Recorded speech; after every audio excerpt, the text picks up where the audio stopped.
Je suis française et l'année dernière, mon ami allemand et moi avons décidé de nous marier. Habitant Paris, nous nous rendons dans notre mairie d'arrondissement pour entamer les démarches administratives.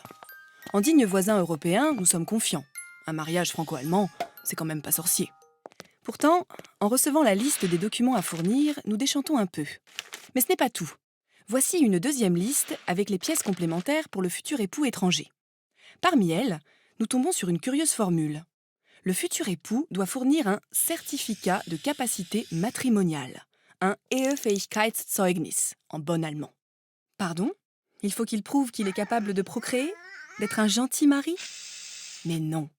Il s'agit en fait d'un document fourni par le pays d'origine, prouvant que mon homme n'est pas déjà marié en Allemagne et qu'il n'a rien fait de contraire à la loi qui l'empêcherait de se marier.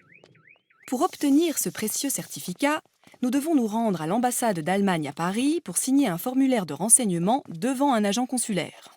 Ce document, il nous faut l'envoyer au bureau d'état civil de la dernière ville allemande dans laquelle mon ami a séjourné, c'est-à-dire Mayence, accompagné de nos pièces d'identité, d'un justificatif de domicile et d'une copie intégrale de mon acte de naissance. Or, cet acte de naissance doit obligatoirement être traduit par un traducteur assermenté. Comprenez, quelques lignes toutes bêtes qui nous coûtent les yeux de la tête. Vous me suivez jusque-là? Bon. Le souci est que tous ces documents ont des durées de vie limitées. Certains sont valables 3 mois et d'autres 6. Vous devinez le problème. Les premiers documents reçus risquent d'être périmés au moment où l'on met la main sur le dernier. C'est une vraie course contre la montre qui demande beaucoup d'énergie et qui génère quelques tensions. À croire que les deux gouvernements veulent tester notre motivation.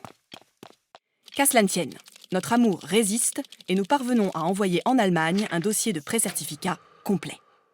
Maintenant, il faut encore attendre que l'état civil de Mayence valide le dossier et nous envoie le précieux sésame, le certificat de capacité matrimoniale, cette fois en imprimé plurilingue, allemand, anglais, français.